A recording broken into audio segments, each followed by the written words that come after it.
നമസ്കാരം. Welcome to Geetha's ഭക്തിഗീതം. One day one ശ്ലോകം. ശ്രീമദ് Mahabhagavatam 773rd day. Today 53rd sloka of Pradhamaskanda 7th chapter. For details please see the description box. Geetha's Bhakthigeetham ഒരു ദിവസം ഒരു ശ്ലോകം. ശ്രീമദ് മഹാഭാഗവതം ഇന്ന് 773 ദിവസം. പ്രഥമസ്കന്ധത്തിലെ 7ാമത്തെ അധ്യായത്തിലെ 53ാമത്തെ ശ്ലോകം. ഓം നമോ ഭഗവതേ വാസുദേവായ. ഓം ശ്രീകൃഷ്ണ പരമാത്മനേ നമഃ. ഹരിശ്രീ ഗണപതയേ നമഃ. അവിഘ്നമസ്തു ശ്രീ ഗുരുഭ്യോ നമഃ. ഓം തത്സത്. കൃഷ്ണം നാരായണം വന്ദേ. കൃഷ്ണം വന്ദേ വ്രജപ്രിയം. കൃഷ്ണം ദ്വൈപായനം വന്ദേ. കൃഷ്ണം വന്ദേ പൃഥാസുതം. ശ്രീപരമാനന്ദനാഥനായ അദ്വൈതദീപമായി മോക്ഷേക്ഷു വൃന്ദമന്ദാരമായി കാരുണ്യവാരിധിയായി വിഭൂദേശനാം നാരായണൻ മമ മന്ദത മാറ്റണം. ഓം തത്സത്. ശ്രീമദ് മഹാഭാഗവതം പ്രഥമസ്കന്ധത്തിലെ 7ാമത്തെ അധ്യായത്തിലെ 53ാമത്തെ ശ്ലോകം. ശ്രീ ഭഗവാനുവാച. ബ്രഹ്മബന്ധുർന ഹന്തവ്യ ആദതായീവദാർഹണ മയൈവോഭയമാപ്നാദം പരിപാഹ്യനുശാസനം. ഓം തത്സത്. ബ്രഹ്മബന്ധുർന ഹന്തവ്യ ആദതായീവദാർഹണ മയൈവോഭയമാപ്നാദം പരിപാഹ്യനുശാസനം. ഓം തത്സത്. ശ്രീ ഭഗവാനുവാച. ശ്രീ ഭഗവാൻ പറഞ്ഞു.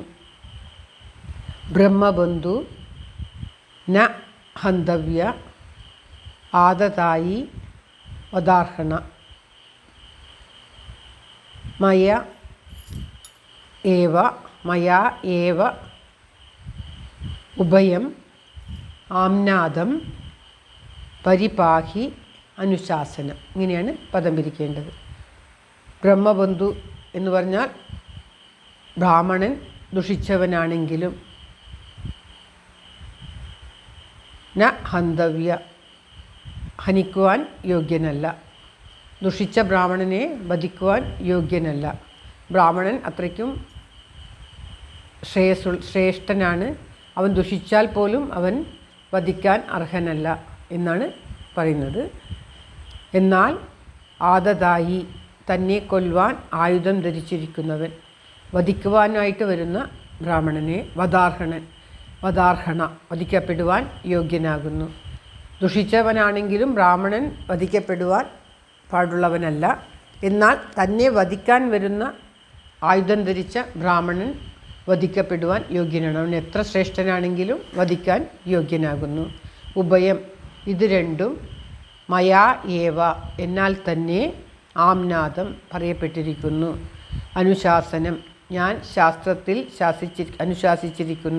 ശാസിച്ചിരിക്കുന്ന ഈ രണ്ടിനെയും പരിപാലിച്ചാലും. ഞാൻ തന്നെ ശാസ്ത്രത്തിൽ പറഞ്ഞിരിക്കുന്നുണ്ട്, ബ്രാഹ്മണന്മാർ എത്ര ദുഷിച്ചാൽ പോലും അവർ വധാർഹൻ അല്ല, അവരെ വധിക്കാൻ പാടുള്ളതല്ല. എന്നാൽ തന്നെ വധിക്കാൻ ആയുധം ധരിച്ചു വരുന്നവൻ എത്ര വലിയ ശാസ്ത്രം പഠിച്ച ബ്രാഹ്മണനാണെങ്കിലും എത്ര വേദജ്ഞനാണെങ്കിലും അവൻ വധിക്കാൻ അർഹനും ആകുന്നു. അപ്പോൾ ഈ രണ്ടിനെയും നീ പരിപാലിച്ചാലും. ബ്രാഹ്മണനെ വധിക്കാൻ പാടില്ല, എന്നാൽ ആയുധം ധരിച്ചു വരുന്ന ബ്രാഹ്മണൻ, തന്നെ കൊല്ലാൻ വരുന്ന ബ്രാഹ്മണൻ വധിക്കാൻ അർഹനും ആണ്. അപ്പോൾ ഇത് രണ്ടും ആലോചിച്ച് നീ പ്രവർത്തിച്ചാലും എന്ന് അർജുനനോട് പറഞ്ഞു കൊടുക്കുകയാണ് ശ്രീകൃഷ്ണ ഭഗവാൻ.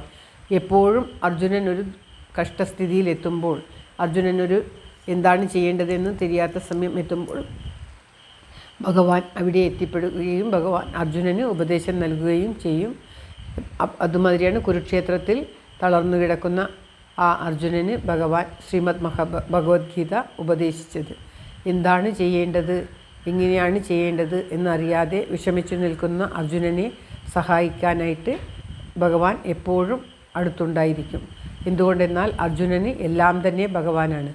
ഭഗവാൻ ഇല്ലാത്ത ഒരു കാര്യവും അർജുനനില്ല. എല്ലാം ഭഗവാനോട് ചോദിച്ച് ഭഗവാന്റെ അഭിപ്രായപ്രകാരം അത്രയ്ക്കും ഭഗവാനിൽ വിശ്വസിച്ച് ഭഗവാൻ പറയുന്നതിന് അപ്പുറം ഇല്ല അർജുനന്. അങ്ങനെയുള്ള അർജുനൻ ഏതൊരു വിഷമസന്ധിയിൽ എത്തിച്ചേരുമ്പോഴും ഭഗവാൻ ഉപദേശിക്കുവാനായിട്ട് കൂടെയുണ്ടാകും. അർജുനൻ എന്ന് പറയുന്നത് നമ്മുടെ തന്നെ മനസ്സ്, നമ്മുടെ മനസ്സിനെയാണ് അർജുനൻ എന്ന് പറയുന്നത്. ഭഗവാനാണെങ്കിൽ ആ പരമാത്മാവും, ശ്രീകൃഷ്ണ ഭഗവാൻ എന്ന് പറയുന്നത് ആ പരമാത്മാവുമാണ്. അപ്രകാരം ആ പരമാത്മാവിൽ പൂർണ്ണമായും വിശ്വസിച്ചുകൊണ്ട് നാം പ്രവൃത്തികൾ ചെയ്യുമ്പോൾ നമുക്ക് ഏതൊരു വിഷമസന്ധി വരുമ്പോൾ ആ ഭഗവാൻ തന്നെ നമുക്ക് ഉപദേശങ്ങൾ നൽകി ആ വിഷമസന്ധിയിൽ നിന്നും ഉയർത്തും എന്നുള്ളത് ഉറപ്പാണ്.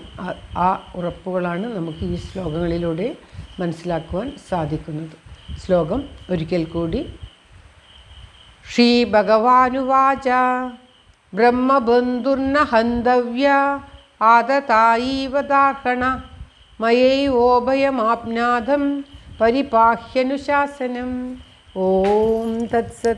സർവത്ര ഗോവിന്ദനാമസങ്കീർത്തനം. ഗോവിന്ദ ഗോവിന്ദ. എല്ലാവരുടെയും നന്മയ്ക്കും ആയുരാരോഗ്യ സൗഖ്യത്തിനുമായി പ്രാർത്ഥിച്ചുകൊണ്ട് ഈ ശ്ലോകം ഭഗവത് സമക്ഷം സമർപ്പിക്കുന്നു. Geetha Rajan. Thank you for watching. All the best. Have A very very nice day. God bless you.